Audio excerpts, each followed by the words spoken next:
వ్యాపారం చేయాలంటే కప్పం కట్టాల్సిందని వైఎస్ఆర్ జిల్లా మైలవరంలో టీడీపీ నాయకులు రౌడీజం చేశారంటూ సాక్షి ఒక వార్తని హైలైట్ చేసింది.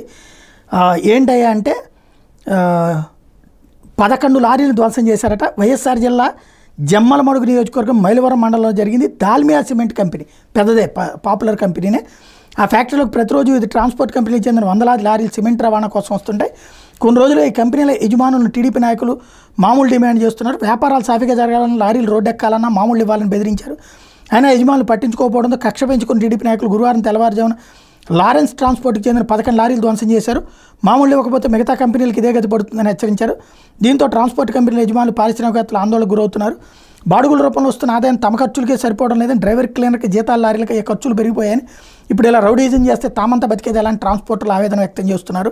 నిందితులపై కఠిన చర్యలు తీసుకోవాలని తలమంచిపట్నం పోలీస్ స్టేషన్ ఎస్ఐ హనుమంతప్పకు Lawrence transport manager Kiran Kumar Reddy ఫిర్యాదు చేశారు అన్నటువంటి విషయం ఇక్కడ హైలైట్ చేశారు. అట్లాగే జమ్మలమడుగులో చేపలు పెంచుకోవాలన్నా కూడా మామూలు ఇవ్వాల్సింది, లేదంటే దాడి చేసి చంపడానికి వెనుకాడట్లేదు.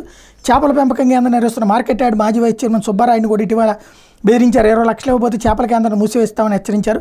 వాళ్ళ హెచ్చరికలు లెక్క చేయకపోవడంతో సుబ్బారాయుడు అతని కుమారుల మీద దాడి చేశారు. చికిత్స కోసం వెళ్తుండగా ప్రభుత్వ ఆసుపత్రి ఆవరణలో కూడా దాడి చేశారు. దీంతో వాళ్ళు తీవ్రంగా గాయపడ్డారు అన్నటువంటి విషయాన్ని హైలైట్ చేశారు. ఇది ఎంతవరకు వాస్తవం అన్నది స్థానికులు చెప్పాలా.